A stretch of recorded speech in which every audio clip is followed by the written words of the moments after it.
Hood. That's Dwight. You can follow us on Twitter. That's the show's Twitter page, which is @_JD Sports. You can look us up on YouTube by looking up JD Sports Show, SoundCloud.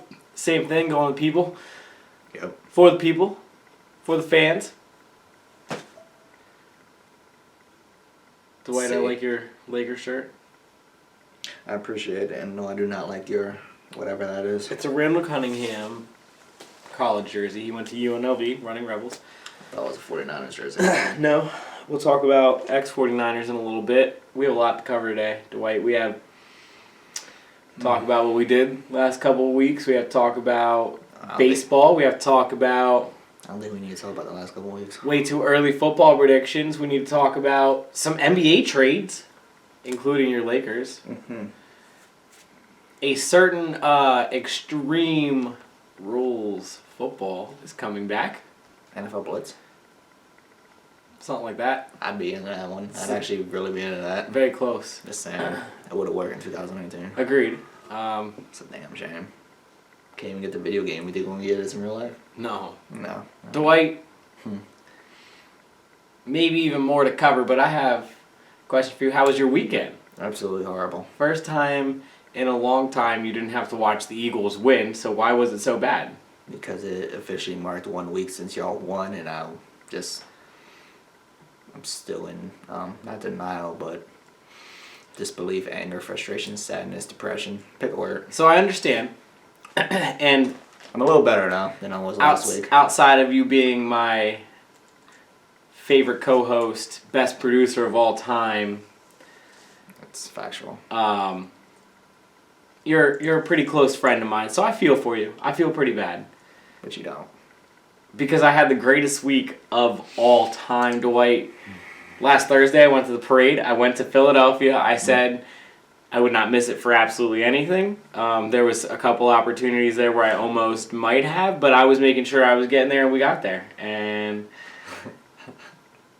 it was the greatest day I literally ever had. I'm sure some days coming up that will top that.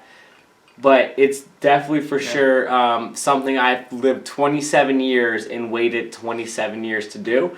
God, I hope you wait another 27. The Lombardi Trophy went right past my face. That was probably one of the coolest moments I've ever had. Carson Wentz and Nick Foles on the same float with Nick Sudfeld, the third-string quarterback. He was right there. All three of them were right by me. Dawkins pointed right at me, which was awesome. He pointed at my group because we were the group I was in, yelling, shouting some pretty fun things. Philadelphia things. Yep. Ignorant, disrespectful. Definitely a couple Dallas sucks chants started by me. Doug Peterson pointed right at us. I got a good picture of that as well. And Howie Roseman was waving to the crowd, who was the GM. I apologized as Howie was going by. I kept saying, "I'm sorry, we're not worthy. I'm sorry," because I dogged him for a very long time on this show particularly. This man's bowing down to another grown ass man. It's not Ric Flair. Doug Peterson. It was the coolest day I've ever had. And then we walked up to that was off of Broad and Christian. We walked up then to 20th and Parkway, which is where the turn was. They were already 30 blocks the other way down at the Benjamin Franklin, or at the other end of the Benjamin Franklin, at the Art Museum. But we had a screen in front of us, and I was just surrounded by what felt like 2,000-3,000 people everywhere I looked. I couldn't look one way or any direction. All four directions were just people, and it was the coolest thing I've ever been a part of. The Jason Kelce speech, where I'm sure you've heard about this. He was yelling about... I know apparently something happened I have not read or heard I don't know. He was screaming... I know people are getting tattoos of him. I'm like, that's ridiculous. He was screaming... I know he said something where he said, world effing champions. I was like, okay. I mean, Chase Did he say said that. more? Oh, yeah, he said a lot. So he went on a long tangent about how it started off on how... he didn't see Howie Roseman for a year and a half, and the man came out a different man, and next thing you know, he's building this team. And he called out a reporter, Lombardi, Mike Lombardi, I think his name is, and he was like, before the season, when he was ranking coaches, he ranked Doug Peterson the worst coach in the NFL. And there is a report, he said Doug Peterson isn't good enough. That's that shit I can't say. He said Doug Peterson isn't good enough to coach an NFL team. And the guy did. That's that shit I can't. He said that last August. No. Shouldn't have said something like that. Look, there's only 32 of these jobs, so let's not say somebody's not qualified to do it when they are already doing it. One. That's You and I don't shit ever say that. Because that shit I don't support. That going back, well, you said this. Well, yeah, in hindsight, it's so easy to say that. But in that moment, what did he prove?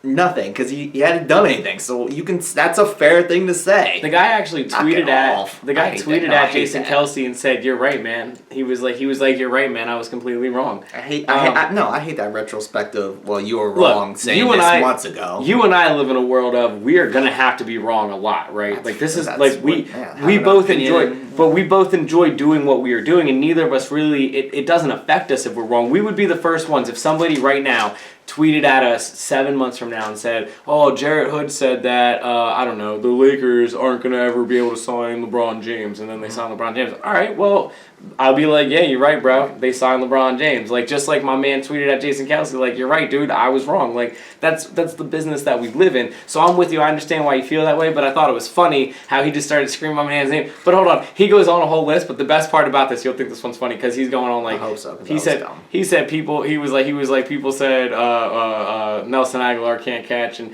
well he goes facts. Ready? He goes. People said that Lane Johnson can't stay off the juice.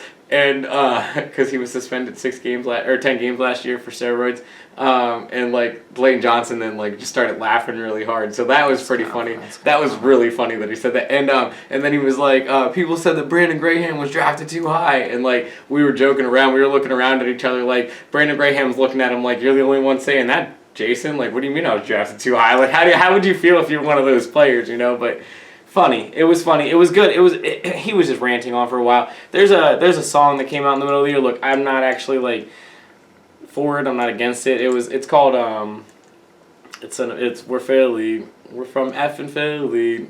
No one likes us and we don't care. And like it's like they just sing that over and over. A lot better than the Fly Eagles song. And they keep singing that over and over like Philly. We're from Philly. No one effing likes us and we don't care. That's as genuine as I can. And they say anything about Philadelphia. Why is that not your song? And they just kind of sing that repeatedly. And so he literally was like, I learned a great song today that I haven't heard until today. And he sung it for a good like solid 30 seconds. And he yelled the F-bomb probably 10 times in the whole rant. And then yelled the AGLES Eagles and walked off the stage. And it was a pretty funny rant.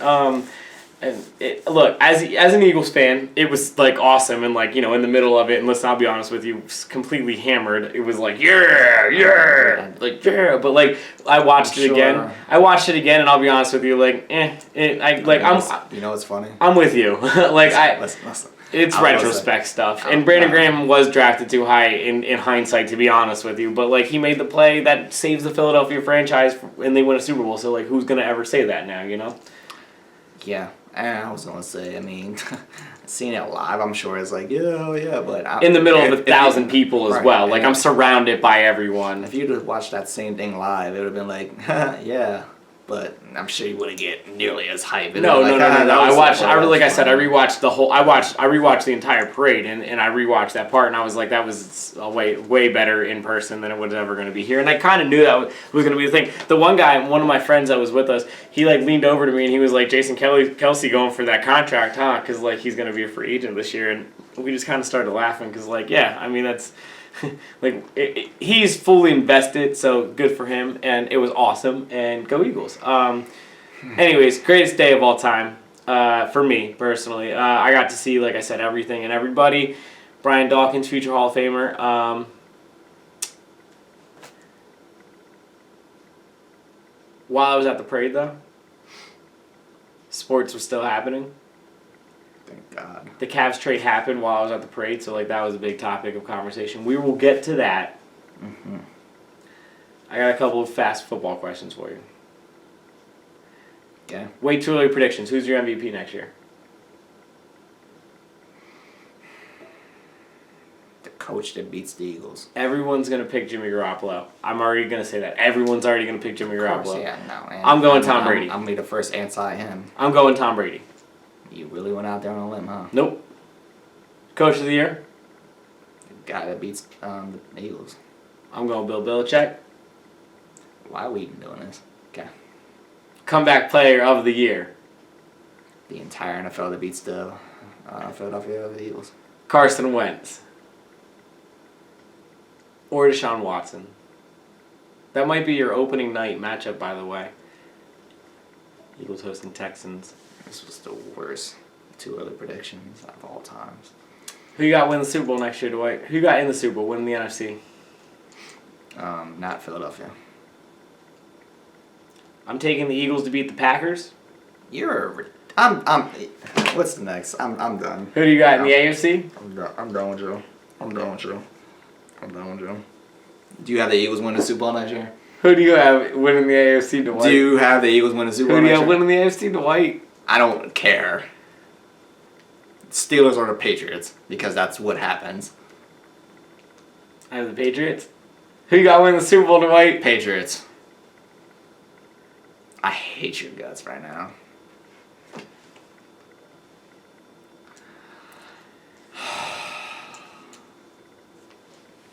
I'm depressed again. Jimmy Garoppolo is the highest paid player in He's the serious NFL. too. He's not joking. God, I hate Philadelphia fans. Just by the way, shout out to me. I don't know if you noticed. Nobody seemed to notice apparently. That was the greatest intro of all time last week. I appreciate that. What nobody mentioned. Or, I felt bad for you. Your heart must have been breaking. You know how many times I had to listen to that fucking song? To Your get heart must shit, have been right. You know, my heart must have been breaking while looking at the I was annoyed. I'm I sure. was annoyed as hell. If you haven't seen it yet, check out last week's video. Which, by the way, It was a great opening. I appreciate that. Although I botched it. Yeah. I botched the score. It was. I did see that, but I was. I'm glad it was somebody fine. noticed that because It was fine. The fucked up part, I googled it and then now I was like, oh, and dude, I can't tell you how many times I sat and looked at it and I didn't notice it too well after the fact. I was like, how the hell did I miss that? Whatever, regardless. The y'all lost one would have been funnier, I'm sure. and it was. I wish I had saved it because then I would just upload it just for the last of it. But I was literally going to have you sing the song and it was going to cut like the record scratch like I have. And then I was going to have Mariah Carey's Hero comes on. It was going to be all the Tom Brady pictures on the trophy and shit. It was going to be really funny. And then the rest of it would have pretty much been the same. Because it would have been at me, yeah, I get it. Except Patriot shit, but yeah, that extra Mariah part, I fucking laughed so hard. But that didn't work out because y'all fucked around and won. As I still talked about last week There with we go. Tom Brady, I mean, it was still. I was talking to people at this parade about it. He's still the greatest of all time, right? I mean, this doesn't change. Just another Super Bowl loss, does it change in your mind anything about him in that conversation? No. I don't think so either. It's either just the same or... Right, I don't think you should feel any different. If you felt like he was the greatest of all time before this, then you shouldn't feel any different because of this game. I mean, he threw 505 yards and 3 touchdowns, like in a Super Bowl. You know, what more could he do? It was 500. 500 plus yards. 505 yards, Dwight. He threw. Look it up. 505 yards. That's what I mean, man. I don't question your Philadelphia knowledge or your Tom Brady That's knowledge. what I'm saying. 505 yards in a Super Bowl loss. But all he'll be remembered by was a fumble and a drop football that was over his head. Yep. Welcome to 2018 sports. Crazy. I forgot about that. Jimmy Garoppolo. Highest paid player in the NFL. Based on what? That's bullshit to me. I was gonna ask. So I knew that Dwight was not gonna be a fan of this at all. What if you let him walk? If you're the Niners and you're offering him contract after contract and he's turning him down because it's too low, turning him down because it's too low, turning him down because it's too low, do you let him walk before you get to that number? Before you get to the highest paid player in the NFL? Dwight, yeah, because eventually he just says, you know what, F this, F him. He played 6 games. He started 6 whole games. Great, you played well in 6 games. I can name X, Y, Z, I can name A through fucking J where it didn't work out. Like, oh my God, they had great games here through here, but then it doesn't work out. Ask, who is it? Matt Flynn. Ask him. Ask, now I'm drawing a blank. Everybody that's backed up Tom Brady Brian ever. Hoyer. Matt Castle. Yeah. Just go through the list. History's going to say, no, this is a waste. None of them Could it work out? Sure. None of There's them always that even had the flash in the pan that Garoppolo had one. There's always that retrospective BS though, where it's gonna be like, well, see, we told you so. He worked out because okay. Okay, so what happens 2 years from now if it doesn't work out? But what I'm if gonna say, see, he told you so. Look at Joe Flacco. Joe Flacco literally has his team, and his team seems to be always injured, and his team seems to be always at least in the playoffs or a game away from the playoffs, and yet he's still looked at as ridiculously overpaid and not as good as his salary, right? And in fairness, I always try to defend him, but I'll be honest, I understand that. Like, his salary is of a top 5 quarterback, so unless he does top 5 quarterback things, he's never going to get his due diligence, and I understand that is reasonable. Garoppolo now has to go out there and do top 5 quarterback things. Here's how I look at it. One, I was shocked on the sense of Jimmy Garoppolo sat and watched Tom Brady for the last how long, and watched how Tom Brady builds a team, and that wasn't Tom Brady just in the last couple of years. That's been Tom Brady his entire career. It's weird to me that Garoppolo didn't sit there and say, well, you know, we have a chance here. Look at what the Eagles did on a low-salary quarterback. We have a chance here. And look at what the Seahawks did for a long time on a low-salary quarterback. Look what the Cowboys did on a low-salary quarterback there with Dak. We have a chance here to do something real. I mean, he won, what, he was 5-0 with them and then 2-0 with the Patriots. So he was 5-0 with a franchise that had nothing around him. He has an opportunity to make a really good team around him, and he just kind of decided to take the highest contract. I didn't understand that, and you see how much it hampers teams like the Baltimore Ravens in getting other positions, the Colts with Andrew Luck's contract, the Seahawks having to destroy their defense with Russell Wilson's contract. So things like you know, it was shocking to me in that sense. But then I look at it from the other side. If you have to pay somebody that much money, you're gonna have. Why not pay a quarterback that won you 5 games? I understand what you're saying, Dwight, but I look at it on the other side of. You have nothing in this league if you don't have a quarterback. They have a GM that's there for another 5 years under contract, a coach that's there under another 4 years under contract, and now Garoppolo, a quarterback who's there for 4 more years under contract. You were at least looking at your fan base, free agents, people that you draft, and yourself saying, we have the base here, what we want to build off of going forward. You know what it is? All that is, and it's not just San Francisco, it just speaks for the whole entire league. It's desperation, because you know what? Because there's not these quarterbacks that are available in free agency. There's only, 15 quarterbacks out there that can play at a top level, and the rest of the teams are scrambling. And then, so you either do that, or you go with a draft pick, and we gotta wait 3 years to see what happens with that. So. And also with him winning, they moved their draft pick from being a top 3 draft pick to like the 7th or 8th, 9th, 10th draft pick, you know, with the 5 wins in a row. So it takes you out of contention to go doing something like that. The only thing they could have really done is go out for Kirk Cousins, which the coach Kirk Cousins for a while, or go after a Nick Foles. You know, I don't know who else you could really reach out for other than some drafting guys. Colin Kaepernick. Well, we were going to get into that. He sucks, so it doesn't matter. I looked at it this way. Johnny Manziel just the other day had an interview talking about trying to make a comeback in the NFL, and I laughed that he's bipolar. I laughed again. I'm not gonna. Sure. My thing is if I said, yeah, no kidding. Look, yeah, and you're not coming back. If Johnny Manziel because look, Johnny Manziel in his starts when he was committed to football looked pretty good. He had a ball. Now we're talking 4 games here, but he had a balling game against the Steelers. It's not happening. I agree. It's just not.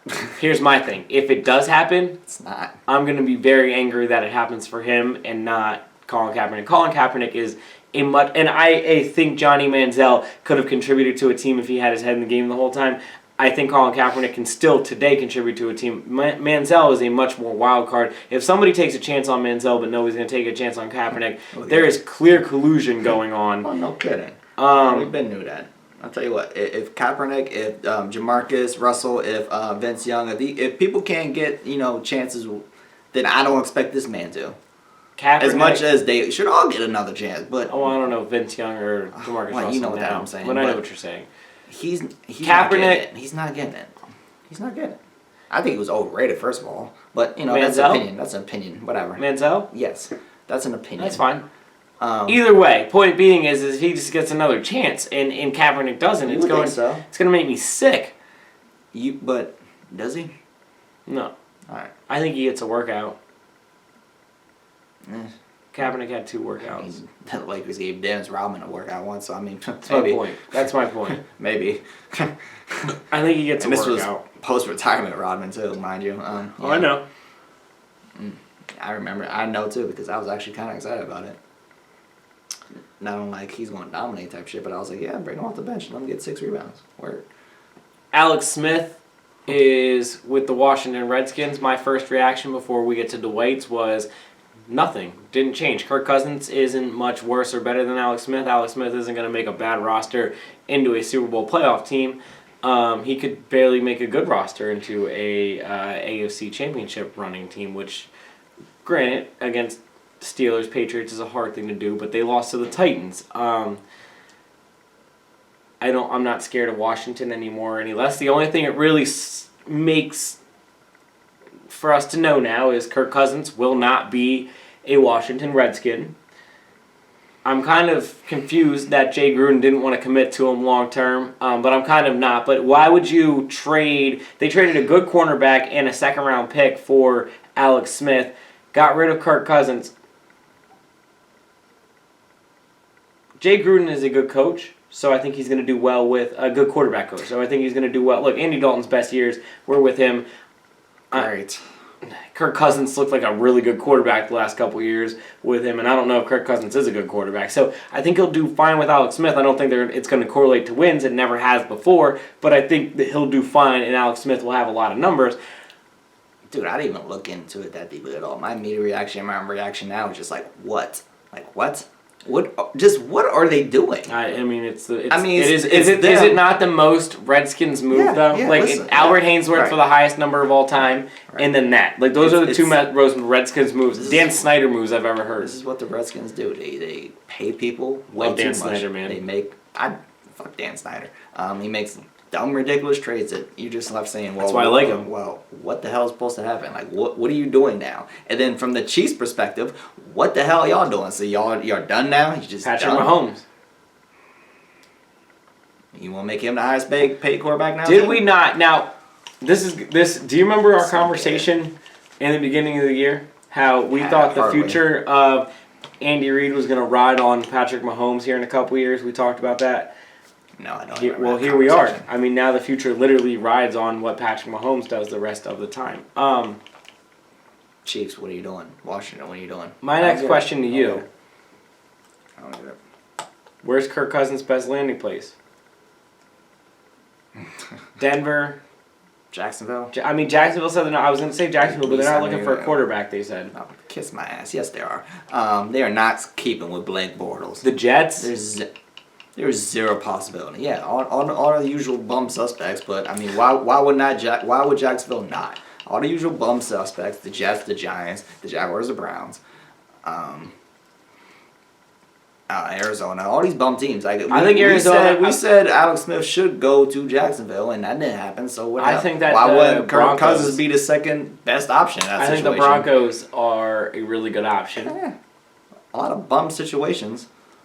Or a lot of teams that are desperate, yeah.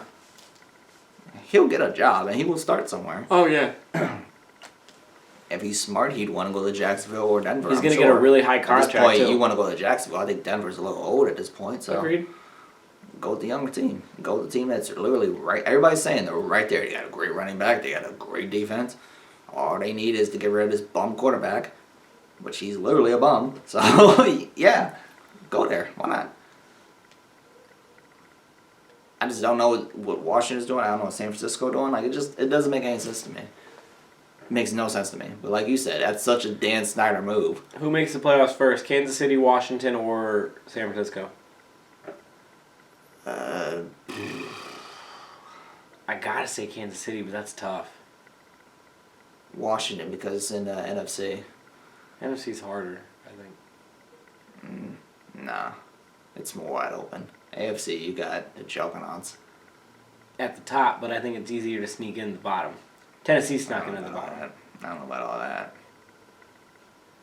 NFC's more of the 500, but it's kind of the see what happens crew. At least, especially this past year, it was. Any more NFL stuff?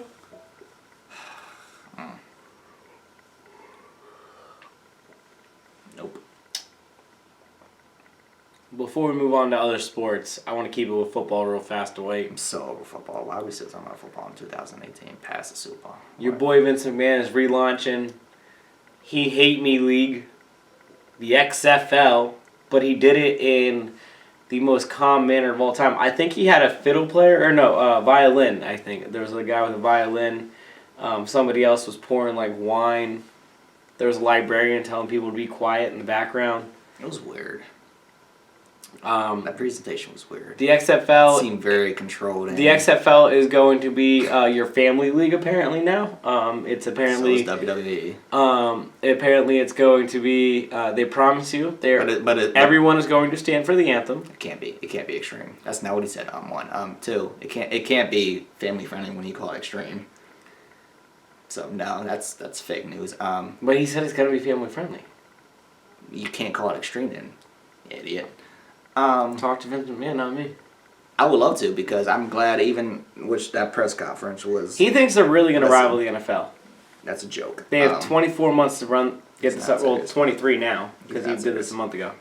It's not happening? No. Somebody actually called out and was like, because I immediately said, there's no way it's going to be called the XFL. That name has a stain on it. It has a stank on it. You can't go with that. And somebody was like, why did you think about another name? He was like, well, we did, but honestly, this name has recognition. And I was like, yeah, for being bad. Like, what are you talking about? Whatever. You can't call it extreme and then be family friendly. So I don't get that. But as far as you saying this Neil thing, that's no. Did you watch the press conference? Did you listen to what he said? A little bit, but I heard what he said about that. Yeah. He didn't. He danced around it. The correct answer is he danced around it. He didn't say yes. He didn't say no. So no, he did not say that. Of course, he's going to lean towards that. He Jerry Jones the situation. We prefer that you stand, but he didn't say no. We will see. So he did say he doesn't want any criminals in his league, so everybody's out. Everyone's out. Everybody and their mother's out. Apparently, if you get a DUI, apparently you're not allowed in the league. And I was like, where are you getting this talent from? Manziel tweeted at him, and then he said that adorable. 10 minutes later, and it was really funny because then everyone tweeted at Manziel. Was like, oh, you were in it for 10 minutes, bro. You're out already. I look at it this way. I don't know who's all involved. I don't think that Trump, our president, is involved in this in any way, shape, or form. Not. You thought so. No.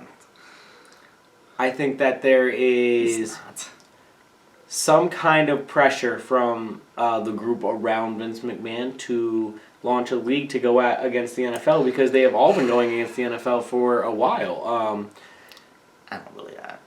That's conspiracy on the basis of nothing. That's the reason they launched the XFL in the first place. The first ever one was because Vince McMahon has an ego, and he has an even bigger ego, and he failed and wanted to come back. And Donald Trump at that time was not allowed. He tried to buy himself into 3 different teams, and they didn't let him into any of them because it's like a small fraternity, and he felt like they, I guess, weren't allowing him in it, I guess. So he tried to launch a league that was rival their league and take their league down. It did not work. Now, he doesn't have anything to do with this current one. He obviously had to sell his shares for them to do this. I think that they used the name XFL because they already had all of the everything was in place. Like they had all the licensing. They had, you know what I mean? Yeah, they just renewed the trademark and all that stuff. So right. That's why I don't understand it. Like, okay, if you had to renew all that shit, why did he had to buy? They bought Trump and the other people out of their contracts. Like, it's literally owned by just Vince McMahon's company, whatever that company's called. Where's this Trump coming? I've never heard this man have anything to do with the XFL other than this hearsay that you were saying. The 30 for 30, he was in it. He wasn't in the 30 for 30. They were talking about how he had 30% of the league. It was Donald Trump. It was Donald Trump and Vince McMahon, Van's idea. The whole last scene is them sitting down having dinner. Donald Trump and Vince McMahon. Did he have in it as in like? Yeah, he owned 30% of the XFL at the time. Yes. Listen, okay, that's great. I heard what you said. And 30. What does that mean? That means I had some shares in it. AKA Shaq's the owner of the Kings, but he's really not. I don't know. He was involved in it somehow. Okay. Yeah. Sure. I just don't buy that. I just don't. That he was in it? Yeah. I mean, he was in it, though. Like, he was in it. I just don't buy it. Did you see the 30 for 30? I did, and I still don't buy it. Like I said, Shaq owns the Kings, too, but he really doesn't do anything. He's not a part of it. He has a percentage. Yeah, you could say he owns 40%, but he doesn't do anything. Throughout the whole thing. Okay, well, whatever. I don't think he had anything to say. I don't think he had anything to do with it. Regardless, point being, let's get back to this dumbass XFL topic. Do you think they're going to run it? So you don't think they're actually going to get this league up and running? I didn't say that. What you mean? That's what I'm asking. In 24 months, you think they're going to get it going? Yeah, it's going to run. Why wouldn't it? I don't think it's going to be successful. Will I check it out? Yeah, because I checked out the original XFL and I wanted to enjoy it, but it ended up being garbage. My thing was with this dumb conference. The problem with the conference was it was very controlled and he didn't answer a damn thing. No. It was a whole bunch of just, well, I have this idea. I want to bring this back. I want to do this. We don't have this. We don't have this. We don't have this. We don't know this. We don't know the rules for this. We don't know the rules for that. He didn't have any ideas of what was going on, right? Nothing. I agree with that. He came out as a billionaire that's butthurt because he failed the first time, want to come back and succeed and right his wrongs with that. But he didn't seem to have a course of action. He doesn't even have he doesn't know how they're going to broadcast. He doesn't know. I was just gonna ask. So any rules. Here's like, my biggest question. There's zero. He doesn't even know if they're going to put the fucking nicknames on the back of the jerseys. Right, I know. That's why I was just like, what is this conference for? I have 2 questions for you. And I was like, well, what is your game plan? How are you going to back of the jerseys? Huh? We'll get to the back of the jerseys. I have 2 questions for you. 1, do they need a TV partner to get this league going? No, it's 2018. You stream it. That's fine. And WWE just started streaming a weekly show on. Do you think that they can make it by just streams?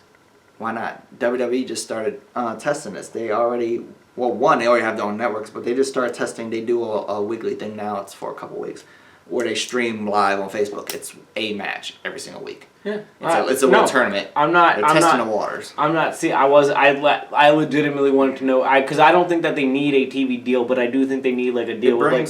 I think they need a deal with like Hulu or Netflix or Amazon. Yeah, of course. You need something a deal. like that. Yeah, you need to have that will stream it. But I don't think you need a TNT or USA or a Fox or FS1 or ESPN to get involved with this. No, not at all. As long as you have a stream and you have revenue coming in, that's all you need. But in 2018, you do not need. In 2020, it'll be even less. You do not need a television. Do you think that they need? Do you think they need the names on the back of the jersey? I think they should put the nicknames on the back of the jersey. It's part of the XFL. The one positive that you had coming out of that dumb league was the nicknames, and people are latched on to that. You don't get rid of that. I agree. But the fact that you don't even know that. You should talk about that though. They should have already known that at minimum. That's why the entire conference, it was confusing. It didn't make any sense. I was more irritated and annoyed by it than anything. You can't tell me you want to compete with the NFL or be this other option and then don't even know how. You have no clue how you're even going to try to get there after already failing when you tried really hard the first time around. I don't know. We'll wait. I'm going to wait and see. I'm going to check it out. I will check it out, and I hope it is decent. I don't think he's going to dethrone the NFL. People need to knock that nonsense off. I don't think so either. If people want other football, there's at least 4 other ways you can watch it. College, arena, Canadian. Okay, so 3 other options. You don't need the XFL. So, do you think the rules are going to be any different from the previous one? It's got to be different from the previous one. But I'm asking, the rules are going to be any different from the NFL that we see now, like the football that we see now in the NFL. Do you think they'll be allowed bigger hits? No, things 2018. Like that. I would hope so personally, just because I enjoy that type of shit. But I don't know. The one thing he kept saying was, "We're gonna listen to the fans," which one is ironic because you run WWE and you don't listen to the fans. But whatever. And 2, what does that mean? Don't know. He just kept saying that. So, yeah, I remember. I don't know what the hell the fans want. I don't know. Well,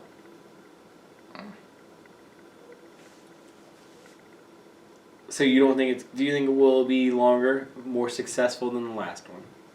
I have no reason to believe so, no. I agree. No. I like literally. I don't even know why he's doing this. I think it's dumb and ridiculous, and his ego's too big. And by then he's gonna be like 78 years old or whatever. It's like, dude, what are you trying to prove? We'll both tune in though. You won. You're a millionaire that used to be a billionaire. Now you're a millionaire. Chill out, dude. Like, just go enjoy retirement or whatever the hell you gotta do. Go keep doing the wrestling thing until you're 99. That's cool. We already accepted that and understand that. You don't need to start a whole nother fucking business, which you're not even, he even said, I'm going to take a step back. Well, then what are you doing? Exactly what I said. You sound like a millionaire that just wants to put your money over here, but you don't really have a game plan. You want other people to figure it out. And that's exactly what he said. He said, I'm going to let the experts handle it this time. So, yeah, literally, here's my money. To be the commissioner of a league. Here's my money. Run. We'll see. It can't be any worse. Like halftime shows with cameras on cheerleaders' locker room promising nudity. Like, can't be any worse. I remember seeing it a lot too. That was the funny part about that documentary. Because of course I was a pubescent boy, and I was like, word, and it happened. I was like, word. Yeah, that wasn't happening. I'd rather watch those Braun Panties match on Raw. Click.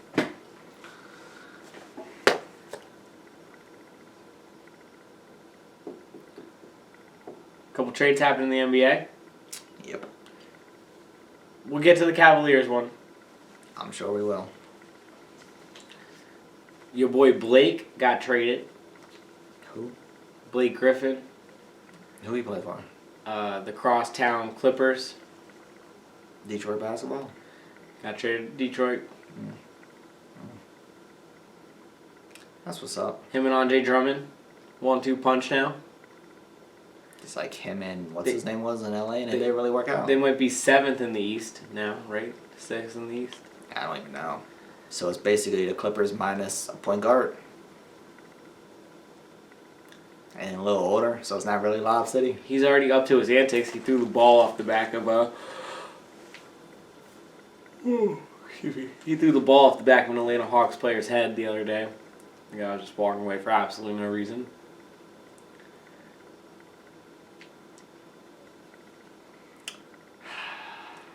New city, same Blake. Overrated as all hell. So, is this a long-term thing? Is this going to make Detroit good for a while? No, because he ain't going to stay there. Are you kidding me? Clippers unloading. First opportunity he gets, he's out. Is it good for the Clippers in the future to unload like this? Clear cap space? It's the Clippers. No, who's going to the Clippers? No, it's the Clippers. Lou Williams signed a long-term deal, 4 or 5 year deal with them. Mazel, he didn't have a choice. Because they would have traded him. I mean, they have, what's his name?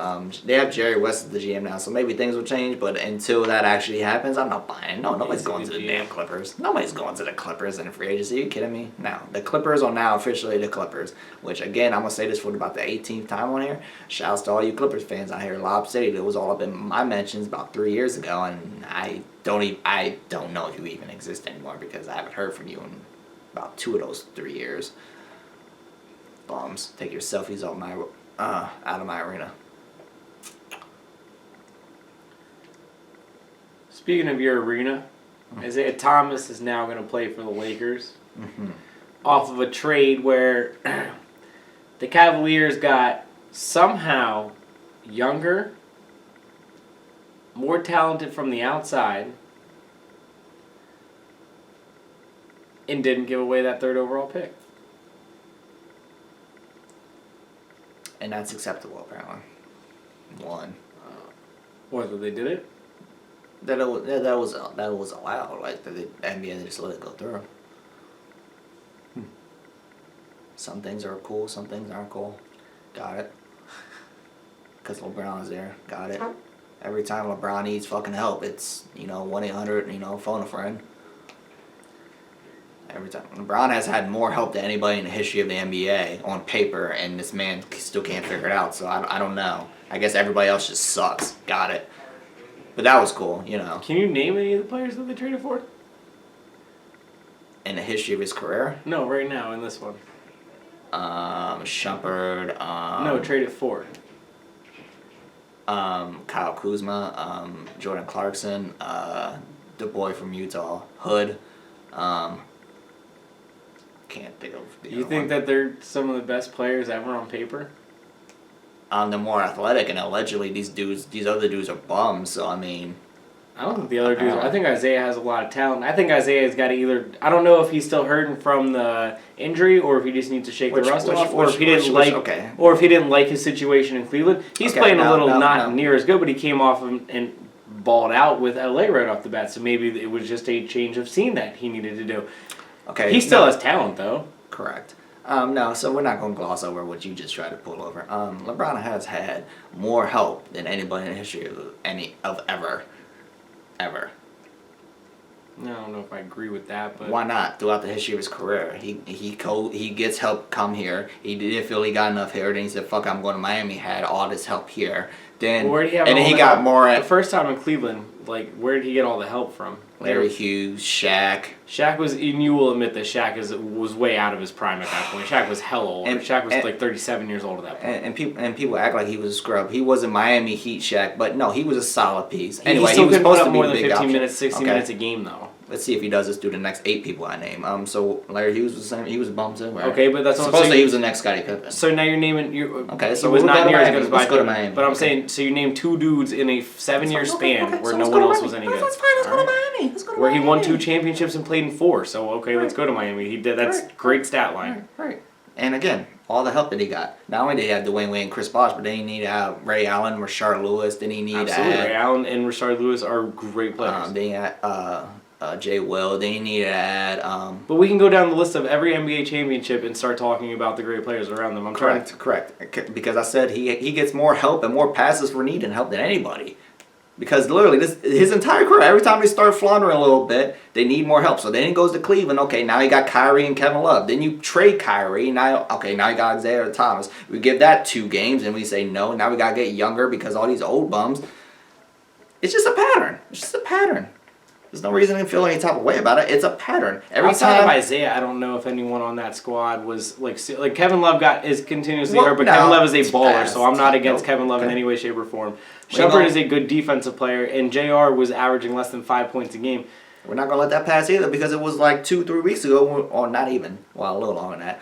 Before these NFL players we were talking about the Cavs, and you were like, isn't this just every year where we're like LeBron and the Cavs and they just suck? Absolutely. Well, no, and then they sucked even harder. I still thought that they should have. I didn't think that they were going to be able to make the trades that they did in any way, shape, or form, so I thought that they were going into the playoffs that way, and I still thought that they were going to win the East with that bad team. I just thought that they were going to get blown out in 4 games by the Golden State. Now I think that they might have a chance to not get blown out in 4 games, but point being I still thought that they were still going to go through the East. Well, apparently nobody else thought that. I don't think that they got I think that they got better, but I don't think that they took 9 steps ahead of where they were. I just think that they have now players that seem like better. They absolutely got better. That's what but I don't think, like I said, I don't think it's no 9 steps ahead. I don't think that they made some super crazy leap. All they did was just get guys who can make baskets on the outside instead of guys who were a little older and were making baskets on the inside. LeBron didn't play with guys. They weren't making baskets on the inside. And that turned out to be the problem. But these guys, the guys that they traded away, as we just said, we know Isaiah Thomas has talent. Do we? Because apparently all I've been hearing is that he's a locker room killer and he's this and he's that and he's a scrub. And that's all on Cavs players have been talking shit ever since Isaiah came out and said, yeah, well, apparently I have my powers back. Whatever. Clearly just didn't work, and now Cavalier players feel some type of way. And I don't know. Well, first of all, which one of you bums are even left from the team that they just traded? Yeah. He had some weird beef with his team. And everything he said about the Cavs, I was like, what is he saying wrong? No, I don't. People were mad because he called out the coach. Well, he got sick. Okay, whatever. The coach still made some weird decisions. He said the team doesn't practice enough. Well, considering how old and entitled they probably feel that they are being old and champion. Some of them being old. What do I say to you? I don't care if these players have these feelings in any way, shape, or form. I just hope that they say it to these people's face, not just in the media. A basketball is a little different than how I got on Aaron Rodgers, where I get on Aaron Rodgers about he can't say this in the media at all. Basketball is a little different because these guys probably are saying this to each other's face because they see each other. They see each other for 82 games a year, 7 days a week. So I understand that whatever's being said in the media, it's already been said to their faces usually.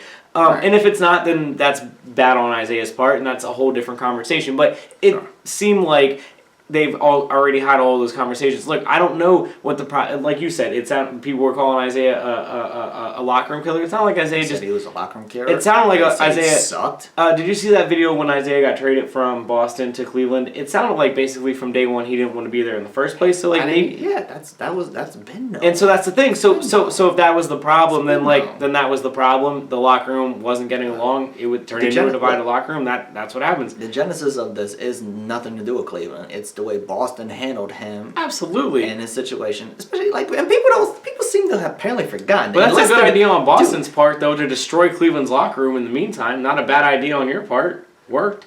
People seem to have forgotten the past 12 months. Until Paul Pierce retired on Jersey night. People have forgotten the past 12 months what this man has gone through. Like, yeah, no. Why are we look? Like, listen. Up and traded in the middle of the amount of glossing and the amount of people have forgotten this. I'm trying to figure out why. He was an MVP caliber player in Boston.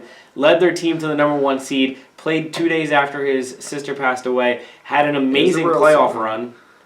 Broke his fucking tooth. Had to deal again. The host, then mind you, the whole sister got hurt again thing at was the end around of it. there. Got hurt in the middle of the playoff. Then he got traded from a team that he didn't want to leave. Went to a team that he was a rival of almost. So if he's angry, butthurt, and doesn't want to be there, then I don't fault that. And I didn't fault that when it started. Agreed. And he did basically what he had to get out of there. He was disruptive, and that's how he felt like he needed to get out of there. He got out of there. He went to LA. And he has 20-some points off the bench, which I was Do you think that he wants to stay in LA? No, it's not happening. I do not see it happening. I don't either. I don't think they're giving the money. I was happy because I was like, hell yeah, let's get Isaiah Thomas. But then I was like, well, lots of balls there. And supposedly he doesn't want to come off the bench. Was shout out to his bum agent that said he doesn't. And he came out and was like, well, I'll do what I got to do. So, but Isaiah's a bum and he's a locker room killer. But whatever. He overstepped his agent who ran his mouth, whether he was correct or not. Isaiah was like, let's slow down and let me do my thing.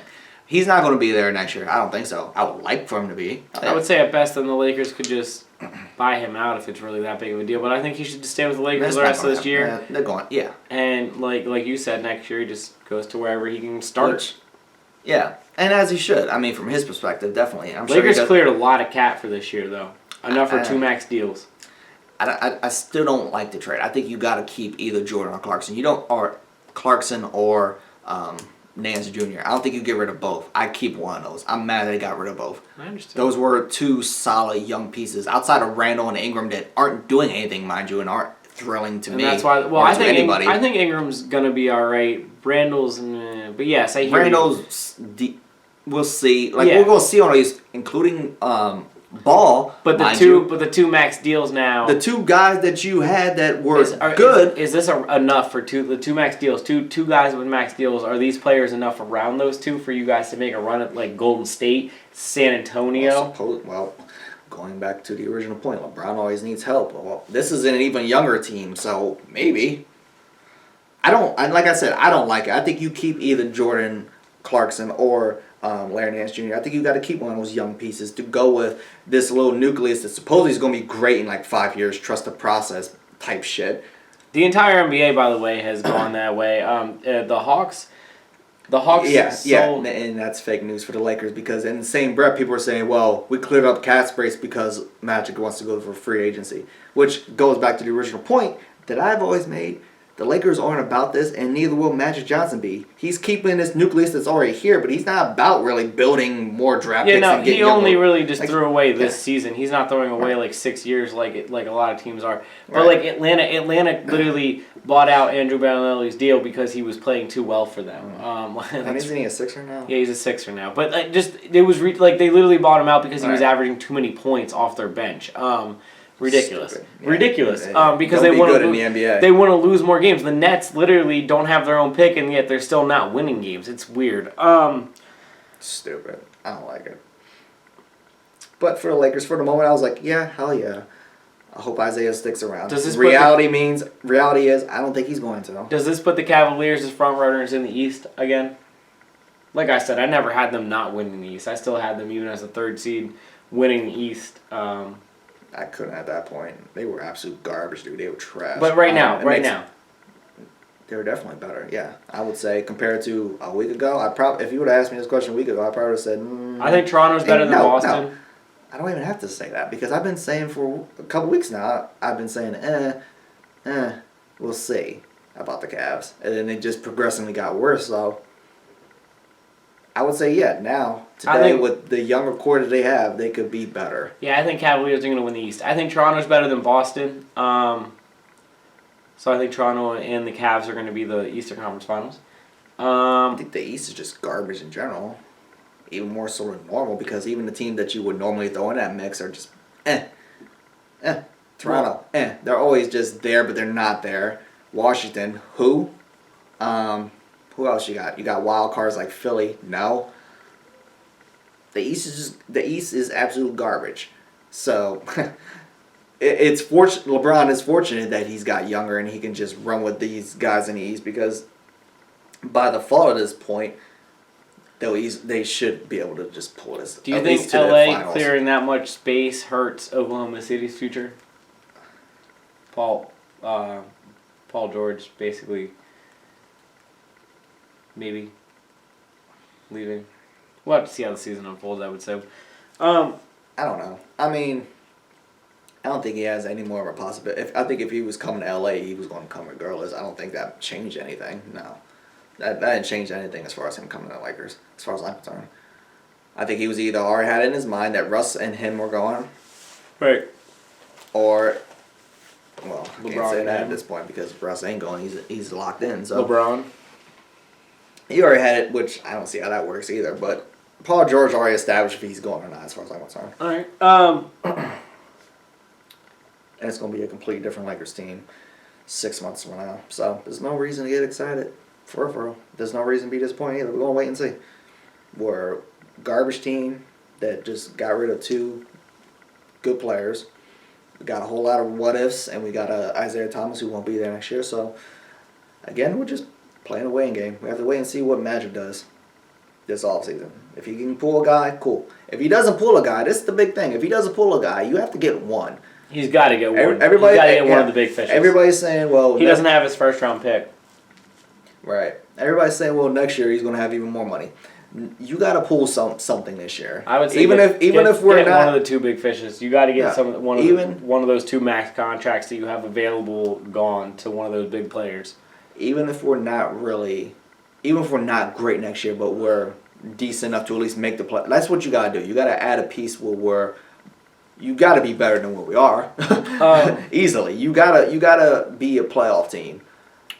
You got to at least be a bottom tier playoff team next year. So you got to get a piece. The Knicks and the Pelicans were both bottom tier playoff teams, but they both lost pretty big pieces. Boogie Cousins tore his ACL and he's out for the season, and Porzingis also tore his ACL and he's out for the season. So we have to definitely shout out to them. Hopefully they both get better. I'm a fan of both of them, even though I don't like the Knicks. Porzingis is really fun to watch, and I like watching Boogie. Anthony Davis and Boogie only happened 2 weeks after he had a 60-point game. Crazy. Yeah. Anthony Davis has had a couple big games since Boogie went out, but still, it's hard to see. Yeah, it sucks. I don't even know what they've been doing. Have they been decent this year? Yeah, they were making the playoffs. Are they still making the playoffs? Yeah, I think so. Word. Yeah, that was a team that with Boogie we expected to be good, be solid, and be a team that would be top 4. At least, maybe top 5, somewhere in that area. Yeah, definitely. And good, solid. So that's a shame. They're both not going to be in the All-Star game. Nobody does. Nobody plays the All-Star game anymore, dude. Well, they're hurt, so. Or they just sit out. Players like to sit out now because we're soft. One more basketball thing to talk about? Only one? I thought there was 1,000 things to talk about with the NBA. Jason Kidd got fired. Jason Kidd got fired. That wasn't what I want to talk about. You want to talk about that? Jason Kidd got fired. Even though the Greek Freak literally 10 minutes before Jason Kidd got fired said he will call his agent right now and tell them I want traded if they fire Jason Kidd. And Jason Kidd said, "Don't do that, kid. Don't do that." And I don't know why he said that. I don't know why he did either. Because he either. could literally go anywhere. And he didn't, and now Jason Kidd got fired. Look, I don't know what the record was post Jason Kidd, but I'm saying I'm pretty confident. Jabari was hurt, and he was not even better. But he was a top 5 pick 2 years ago. But that's not fair. When this happened, I tweeted out at the Bucks, mind you, because I'm not a bitch. I at people, and I added the Bucks on our JD Sports page, and I said, I forget the exact quote, but it basically said, "What the fuck are y'all doing? Like, how do you do this when you're building your team? Your first or second best player hasn't even been playing." And he was literally, Jabari Parker was scheduled to come back at that point. He came back within the next couple of weeks. He came back a week or 2 later. Right. And now you fired this man? And y'all the ones that went out on a limb with this guy after he had that bum stint in New York. And Their ownership. He's never had his healthy team. He's never their had ownership. They were the ones who drafted the Greek Freak a couple years ago.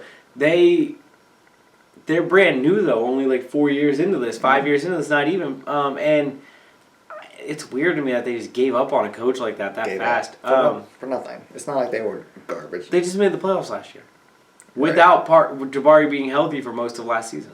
Solid young team. There was no reason to fire him. The Bucks are bums for that.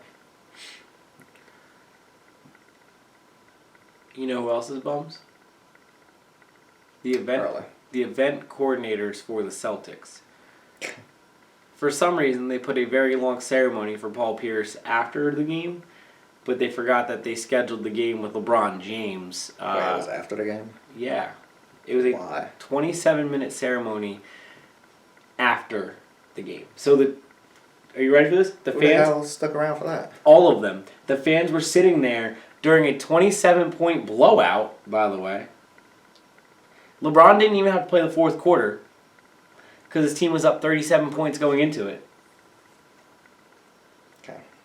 So now all of Boston had to sit there and watch LeBron James and the new Cleveland Cavaliers destroy them while they waited for Paul Pierce's number to go in the Raptors after the game. Shout out to that idiot. So the events coordinator for the Celtics. Usually I like to rag on the Celtics. That's just one more guy I get to get on. I don't have a whole lot usually, so that's just Well, that's absolutely ridiculous. Who the hell thought that was a good idea? Regardless, even if they would have won, who the hell thought that was a good idea? I don't know. You do it at halftime like everybody else. Or do it before. Right. If like it's that long, else. if it's going to be too long, you don't feel like you can Why do it is at that halftime? a fucking half hour? I have no clue. I don't know either. I didn't watch a single second of it. I don't know. You and me both, man. What, do you think I was going to sit and watch that? Especially once they were already winning by 30 points. I didn't watch the fourth quarter, man. I saw LeBron do his thing. I was done. I didn't have the game won at all, so let's just say everything I felt about it. So Paul Pierce. Yeah. Why do we retire this man's jersey? Did he deserve to have his jersey retired? Because everything that I saw on social media when I was glancing at it, every single post from every network and every person that is important in sports reporting that posted it, I was browsing through that I could, and everybody was dogging it. I don't think, does anybody outside of Celtics fans and his friends and family respect this man as an NBA player? Because I don't really think people felt he was that good. Everybody says, which we said before, all these I've said, he's good. He was good. He was very good. He wasn't retiring my jersey good. Paul Pierce was a baller at times. Right. He could hit it from the corner. He could do that no-look fade from the corner like no other. There in the 2003 to 2006 or whatever, that little era there where he was just hitting all them. Mm-hmm. That play where he got his pants pulled down by Ron Artest and still hit the three in his face. Mm-hmm. Didn't matter. But I'm with you. Paul Pierce did absolutely nothing without Hall of Famers around him. Yeah, I was going to say, well before Ray Allen saved LeBron's career, he saved Paul Pierce's career. I'm just saying. Yeah, more, yeah. I mean, that's... Kevin Garnett... I caught that too, by the way. Rondo... How about Rondo as a rookie having one of the best rookie years of all time as a point guard out of Kentucky? And Ray Allen. Ray Allen just... I mean, Ray Allen shot like... It was... insane. Now, Steph has broken the record 4 times over, but at that time, Ray Allen broke the record, and it was like the most ridiculous thing ever, like that he hit that number from 3. I think it was like 642 or whatever it was from 3. It was just some ridiculous number for the season. And before you say Ray Allen was the greatest three-point shooter of all time, who were you likely to say not named Larry Bird? Ray Allen. I was like, who is he going with here? Is he going with Reggie Miller or Ray Allen? Ray Allen. I'll give you Reggie. I think Ray Allen. I think Ray Allen, Reggie, and Steph are the 3 greatest shooters that I've ever seen. Right. So, but Ray Allen was absolutely ridiculous that year. Rondo was ridiculous that year.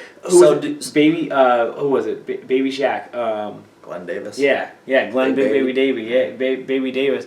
He was balling at least at the time. Yeah. Paul Pierce. He was good, and he had his moments. And so my point is he Hall of Fame worthy? Well, he's not going at all. I don't put him in Hall of Fame. They're going to because it's the NBA and it's what they do. No. But if you retire, if you're the Boston Celtics and you have like 74 jerseys retired, yeah, they have a lot. Look, and here's another thing I was just gonna say. By the way, I can go through about 70% of theirs. I can go through, I think, probably 90% of the Lakers retired numbers. Paul Pierce isn't as good as any of those players. He's not as good as any of those players. Bill Russell. Okay, outside of tenure, which great, Udonis has him as tenure in Miami. They're not going to retire his damn jersey either, and he has more rings. I'm just saying. Yeah. Tenure, nah.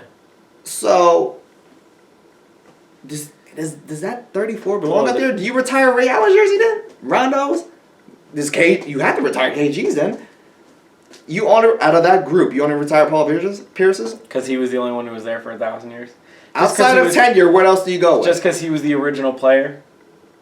And he went through the garbage years? Yeah, because he was drafted by them. Right. I don't follow. And like I said, I thought maybe it was just, us because we are haters of him or whatever, or we hate the Celtics. And look, I'm reading reaction on the internet, and it's kind of the same thing. I am a Paul Pierce disliker, but as I said in the beginning of this, he had his moment. He was a certified baller at times. There is no question about that. Good career, a very good career. Yeah, I mean he handled business, but I'm with you. Look, without he's not retirement number. Without some of the best players of his generation, he doesn't even sniff the Eastern Conference Finals. He didn't like. Not even that. Like I'm just saying. He was still the closest he got. There. But the closest he got in the playoffs without Kevin Garnett and Ray Allen was 2 games away from the Eastern Conference. Like he never even made it to the Eastern Conference Finals without them. You don't even have to go that far. Like I'm just looking at his career in general, and you just ignore his. 2000, I think it was 3. I think he averaged 20 or 32 points in the season. He had 1 year. He had that one ridiculous year in the early 2000s by himself. But again, the team didn't do all that. It didn't translate into a whole lot of wins. I wish I knew some actual Celtics fans. I would love to know. Like, were they clamoring for this to happen? Because I just. Oh, I know. The rest of the league wasn't. Me and this guy on Twitter go back and forth because he's a huge Celtics fan. He's a Celtics fan, a Cowboys fan. So he absolutely hates me on Twitter, and he's always going back and forth with me. And I tweeted something I was laughing about the LeBron, destroying Paul Pierce's night again, because that's what LeBron tended to do towards the end of Paul Pierce's career. And then he obviously just had to get in my mentions and tell me all how great Paul Pierce was and how. Was he though? Was he even great to Celtics fans? Yeah, I mean, oh yes, absolutely. Celtics fans love him. I'll be honest with you, wow. If you look through their jerseys, like in the crowd, you still see a lot of 34 Paul Pierce jerseys. That's because that's the only relevant one of the last 20 years. He's still a very, prominent player among that fan base. He's one of their favorites. Because I've never in my life seen a Kevin Garnett one or a Ray Allen one. So yeah, of course his is the one that they own. That name I've Larry seen a couple Bird. of Rondo ones. I haven't, but sure. I like Rondo though. I don't follow it. So did you hear that Paul Pierce thinks he can still play in the league though? No, but that's funny. That's a joke. You tweeted it. What you mean? The fake. No, you tweeted his quote. What you mean you don't know? When he said he could still average however many points today. No, he can't. He couldn't average that 10 weeks ago, 10 months ago, 15. When's the last time he played?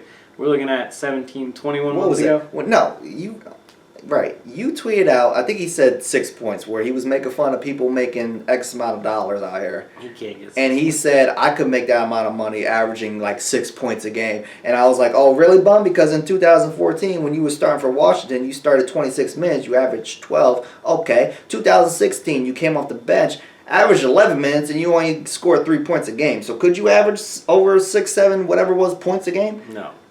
I don't think so either. Could he get more than 11 minutes a game right now? No. Clearly not, because nobody signed him. Nobody offered him a deal.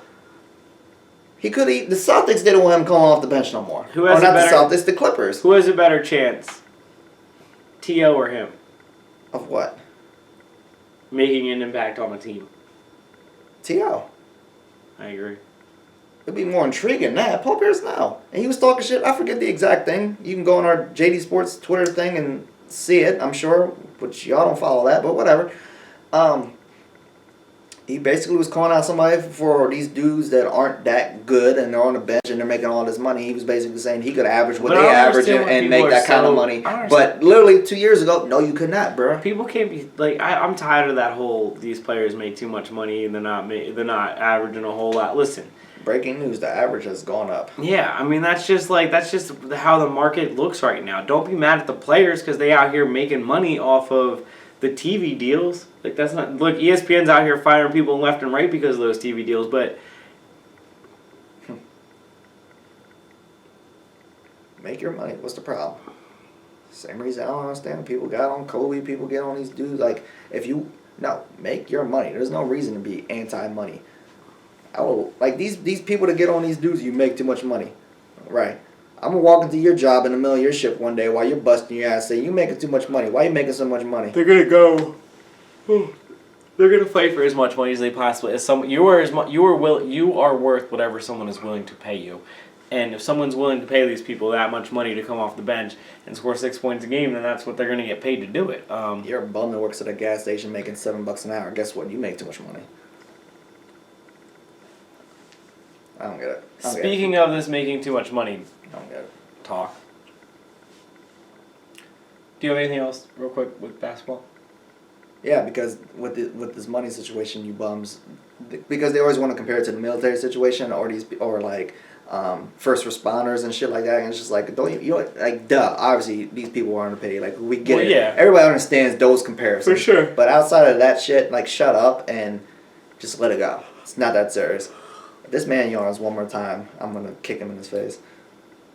Do you have any more basketball? No. Because speaking of this whole money situation, goes right into our next sport. The MLB of the top, what did I say last week? What was it? Top 30 free agents? I think it was top 30 free agents. 17 of them weren't signed. I forget. There is still 7 of the top 10 not signed. I do guarantee you that 4 or 5 of them will most likely be signed by the end of the week, if not before next week, because spring training opens up for pitchers and catchers on Valentine's Day, and 7 or 8 days later it opens up for the rest of the teams after that. So before that happens, I think a lot of these teams will go out there and sign these players. But the reason that they're not signing any of these players, and all these players are still free agents, the market for a third baseman right now is entirely too high. The market for a center fielder is entirely too high. The average number for these players who are averaging 6 points a game in basketball is too high. So because there's no salary cap in the MLB, they happen to basically all got together and they said, we're not going to pay these players we're not going to pay this player this much, and they're going to settle for what deals we are offering them. And basically they're all getting together and at the same time offering very low numbers. The GMs are talking to each other about how much they're going to offer, and it's collusion. The players will have a case on their hand. I'm not really sure how it's supposed to be handled, but basically how it's being done is a team will offer, a very little amount, and then another team will offer just a little bit more, and another team will offer just a little bit more. And now they're looking at, literally a third of the price that most third basemen are getting offered. The top third baseman this year is getting offered a third of the price of it. Now, the thing that will backfire on these teams, these GMs, the owners, and everybody involved in this is they have a thing in the MLB called arbitration, where the players and their agents in the offseason can take their numbers, can take all of their stats and say, look, I got paid this much this year and this is how much I'm worth. And the team has to pay them at that arbitration number, unless they want to re-sign them to a new deal which is worth all of that money, which is a pretty good idea for the players because it's so they don't get screwed out for like this, but it's going to hurt the players probably for a year or two. I mean, if you're a third baseman and, you're worth $30 million or whatever the ridiculous number is right now and they're only offering you 7, you make too much money, it doesn't matter. You have to make the deal for $7 or $8 million of going into the season. Man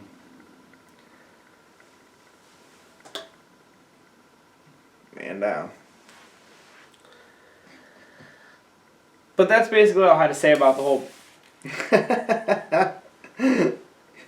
baseball collusion situation. Supposedly baseball's America's team, but America's flag just said we out. Flag said we out. My Phillies. God. Hopefully starting to make the comeback right at the right time. Any more damn Philadelphia talk? I'm not ready for this summer break now. The Flyers and the Sixers are combined 6-0 since the Eagles have won the Super Bowl. Mazel! Nobody cares. And by next week it'll be 18-6. So We have to break down the All-Star teams that we drafted at some point. next week.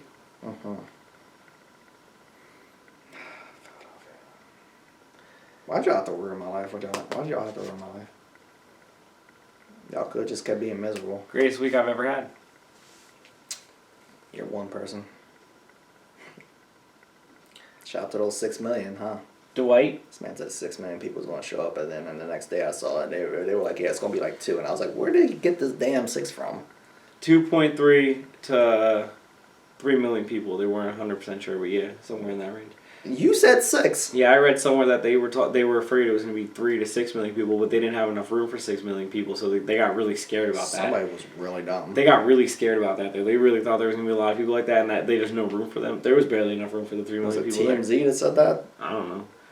The city of Philadelphia got pretty scared though because they got really prepared, shut down a lot of things.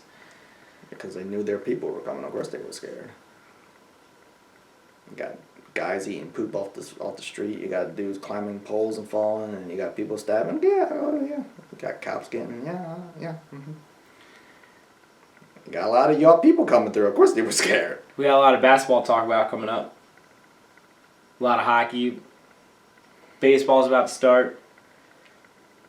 We'll do more NFL early predictions. No, we won't. The draft, Dwight's favorite part of the NFL season. As long as Philadelphia ain't in a conversation. WWE out here. Mm-hmm.